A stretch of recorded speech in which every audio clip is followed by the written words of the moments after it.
Buen día, saludos a todos los amigos de Reflexión Democrática, saludos Gladys, saludos Linda, saludos a todos los participantes de este fabuloso programa, todos esos jóvenes de todo el Perú. Miren, voy a grabar 4 pequeñas charlas sobre 4 temas que acordé con el equipo de Reflexión Democrática. El primero, que es es de comunicación y marketing político. Son 10 ideas que quiero compartir con ustedes, que creo que ustedes deben tomar en cuenta, tanto en su trabajo como funcionarios, como en sus posibles candidaturas en un futuro. ¿Sí? Al final también les voy a enviar a través del equipo de Reflexión Democrática un par de preguntas que creo que vale la pena que reflexionemos en el foro. Entonces, comenzando con la presentación, voy con la idea número uno, ¿no? La idea número uno habla de que necesitamos explicar qué es lo que deseamos cambiar y necesitamos de alguna manera apoderarnos del cambio. Esto aplica, aclaro, inclusive a los que ya están gobernando, porque de alguna manera nunca debemos perder el valor del cambio. Los ciudadanos, prácticamente en todas nuestras sociedades, cuando piensan en el cambio, piensan en algo positivo, piensan en lo positivo de cambiar, y nosotros de alguna manera la comunicación política debe hablar de las bondades del cambio. Debe hablar del tipo de cambio que le proponemos a nuestros vecinos, si estamos hablando, digamos, de nuestra comuna, de nuestra colonia, de nuestros barrios, de nuestra ciudad, o a los ciudadanos. Entonces, es muy importante que la comunicación política, diseñada a través de campañas, por supuesto, intente explicar tanto las razones como las emociones por las cuales invitamos a la gente a cambiar y en las cuales además explicamos qué es lo que deseamos cambiar y adicionalmente intentamos apoderarnos del cambio. En la presentación vemos 2 ejemplos. El del lado izquierdo es Andrés Manuel López Obrador, un candidato presidencial mexicano de la izquierda, que de alguna manera se apropió de la idea del cambio verdadero. Ya desde ahí, con un adjetivo muy potente, digamos, todos los demás cambios no son verdaderos, él es el único cambio real. Y en el segundo ejemplo, en el de la derecha, Danilo Medina, en su en su primera victoria, digamos, cuando ganó en el año 2012, si recuerdo correctamente, habló del cambio seguro.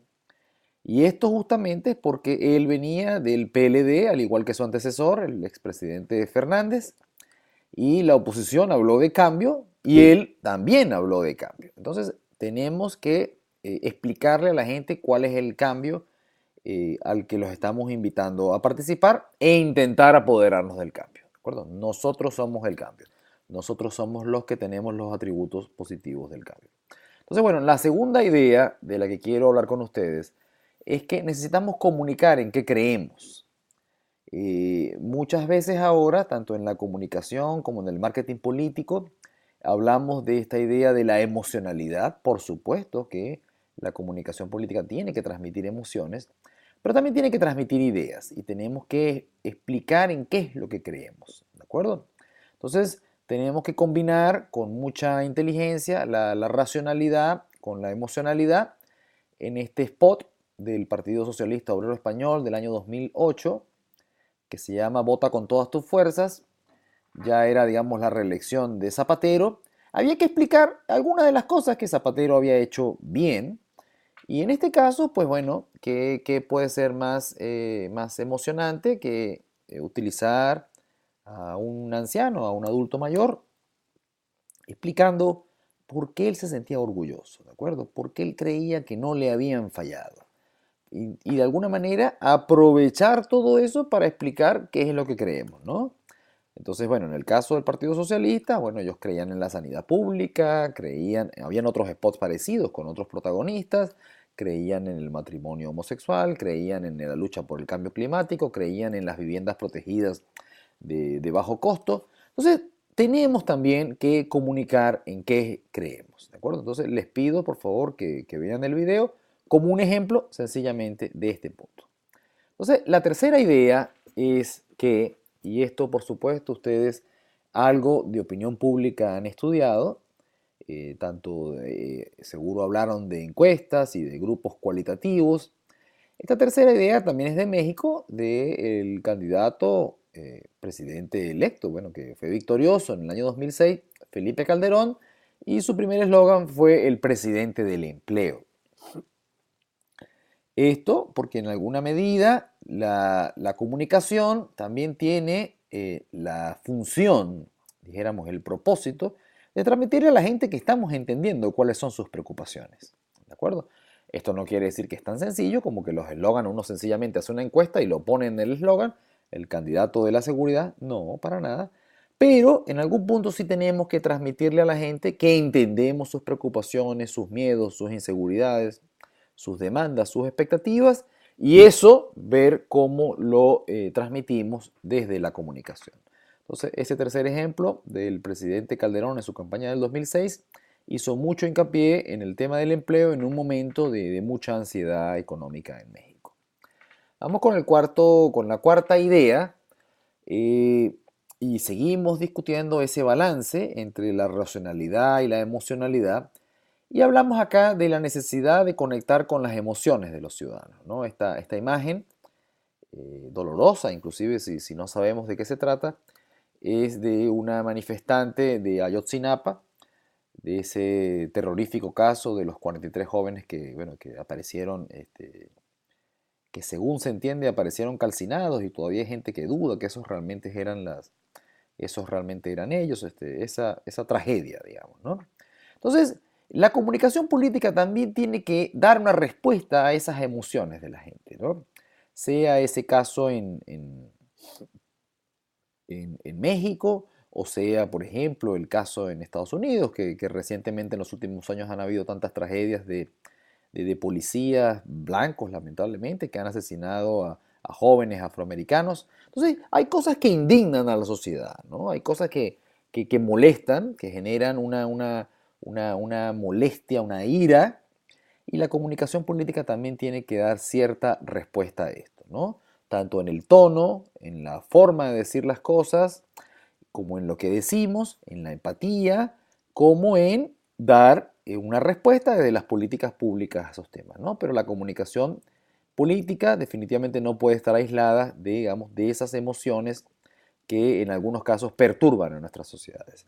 Y me voy con el punto número 5, que es fundamental, que es el contraste.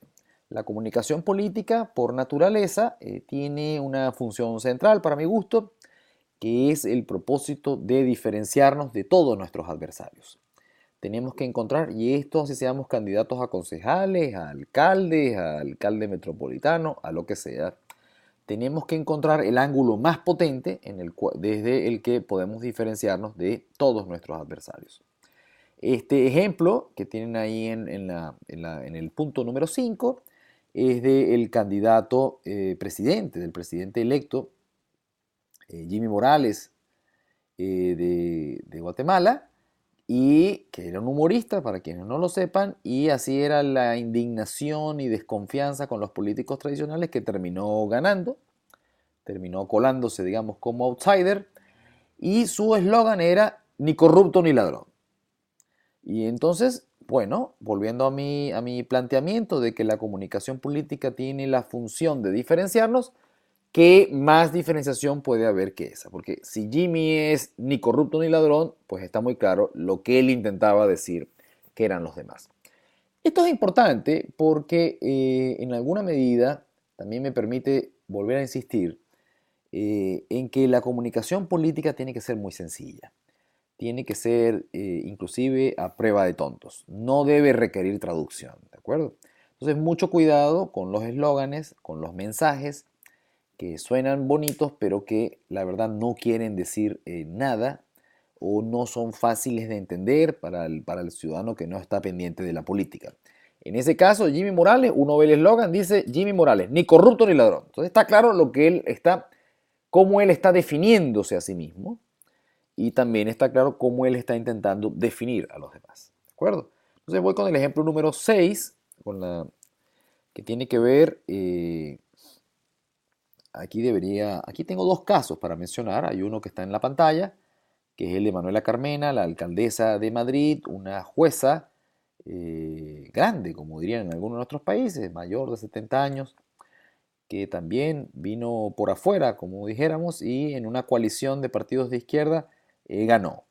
Y para los entendidos también ganó, por un lado, por el cansancio que hay con los políticos tradicionales, pero también porque esta señora, en medio de todo, transmitió autenticidad. ¿Sí? Un caso parecido, digamos, al de Bernie Sanders en Estados Unidos, que aunque no le ganó las primarias a Hillary Clinton, bueno, pues fue todo un fenómeno y de la nada, pues le hizo mucha competencia. Y es porque, de alguna manera, en medio de este cansancio con la política, un tema que no es menor a tomar en cuenta como principios de la comunicación política contemporánea, es que hay hambre de nuevos liderazgos, hay hambre de liderazgos auténticos, hay hambre de gente que parezca de verdad, que no transmita falsedad, que no transmita que dice una cosa por un lado y después dice otra, que no transmita que me habla de una manera extraña, que me transmita que conoce mis problemas, ¿de acuerdo? Que me transmita que al menos vive en un mundo parecido al mío, ¿de acuerdo? Entonces, en ese punto es muy importante el tema de la autenticidad. Entonces, continuando con esto, bueno, ¿cómo podríamos, digamos, no hablar un poquito de las recientes elecciones de Estados Unidos? Ustedes seguro, o muchos de ustedes, han escuchado hablar de esta idea de storytelling, eh, que, digamos, a pesar de que lo traducimos como narrativa, la traducción sería contar historias, sencillamente. Y justamente la narrativa se trata de contar historias. Se supone que las campañas modernas, que las campañas exitosas, se supone que la comunicación política exitosa, se trata de eso, de contar historias. Y fíjense cómo la campaña de Trump contó una historia así casi que al sentido más Walt Disney, con una amenaza, con una oportunidad, con víctimas, con villanos, con soluciones y con un héroe, ¿no? Bueno, la amenaza era perder el sueño americano, era perder el estilo de vida de los norteamericanos, de los blancos principalmente. La oportunidad era hacer América grande de nuevo, las víctimas eran los trabajadores, los villanos, depende del día, era México, China o la élite corrupta de Washington. Las soluciones era construir el muro o acabar con el Tratado de Libre Comercio. Y el héroe de la película, por supuesto, era Donald Trump, ¿no? Y además todo contado con mucha disciplina, con mucho orden y mucha repetición, repetición, repetición, repetición. Y parte del éxito de Trump fue que no se salió de este guión, ¿no? Y uno no se acuerda muy bien de qué demonios era lo que hablaba Hillary, ¿no? Y entonces, punto 8 de los 10 puntos que quiero hablar con ustedes y al final hago una reflexión, es que necesitamos comunicar que los ciudadanos tienen un rol en la construcción del cambio. Parte también del problema de la desconfianza que hay entre los ciudadanos y los políticos es que los políticos hablan como desde un segundo piso y los ciudadanos están buscando ser convocados, están buscando ser involucrados, están pidiendo ser parte de la historia también. Entonces, en este video, que es de una campaña en Cataluña, que se llama Juntos por el Sí, vemos como de alguna manera es una campaña de invitar a la gente a que se sienta protagonista. Los invito a que vean, a que vean el video, ¿no? Entonces, finalmente, también necesitamos comunicar y comunicar que estamos escuchando de verdad, comunicar cercanía de forma verdadera, por supuesto. Y esto tiene que ver con, bueno, con lo que hacemos en el día a día, ¿no? Entonces, aquí les cuento una anécdota tonta de alguna manera, pero bueno, anécdota al fin. Un político importante en un momento dado me muestra unas investigaciones y me dice, los ciudadanos de mi departamento están reclamando que sienten que no los estoy escuchando. Y bueno, perfecto. Y entonces, ¿qué hacemos? Me dice. Y yo le digo, mira, no tengo muy claro todas las opciones que tenemos, pero creo que hay una opción principal de que salgamos a escucharlos. Y ese salir a escucharlos es salir a la calle, a hablar con la gente, y es organizar reuniones, y es tocar en la puerta a la gente, y es darle el WhatsApp a la gente, y es darle el teléfono a la gente, y es sacar el gobierno a la calle si fuera el caso, y si estamos en campaña es todo el equipo nuestro en la calle. Entonces necesitamos comunicar que estamos escuchando y necesitamos comunicar eso de verdad, ¿no? Y para cerrar, por supuesto, y esto sería casi que una charla en sí misma, necesitamos adaptarnos a un nuevo ecosistema de medios. hay los jóvenes, no solamente los jóvenes de hoy, hay que tener mucho cuidado con esto. Los jóvenes con alguna predilección en algunas redes sociales particulares. Quizás es más común ver a un joven usando Instagram o Snapchat que a una persona de 50 o 60 años. Pero cuidado porque hay señores de más de 50 años que son cuasi adictos a Facebook también.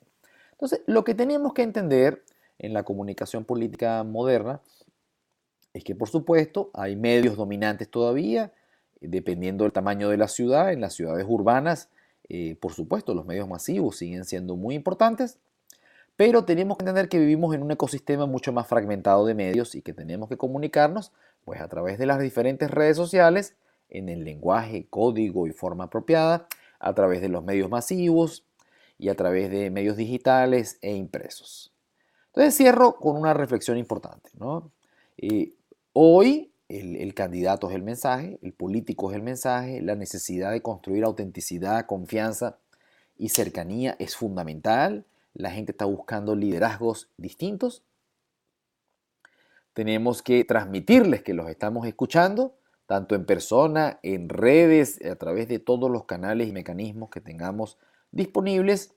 Y tenemos que buscar la manera a través de nuestras campañas de explicar el cambio que queremos para la gente. Tenemos que enfatizar no solamente lo que queremos hacer, sino sobre todo el por qué y para qué queremos hacerlo. ¿De acuerdo?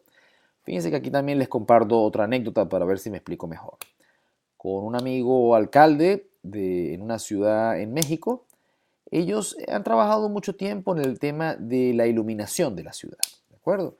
Y sus campañas, en buena medida, y estamos hablando de un señor que se quiere reelegir, en buena medida sus campañas están pensando, explican los bombillos que han puesto, lo que se han ahorrado en dinero, cuánto se ilumina, todo esto.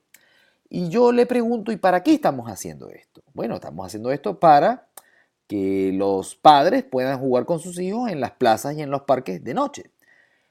Eso es lo que tenemos que comunicar. No tenemos que explicar que estamos colocando un bombillo. La gente ya sabe que estamos colocando un bombillo. Lo que tenemos que explicar es el para qué estamos haciendo las cosas o, si fuera el caso, el para qué queremos hacer las cosas.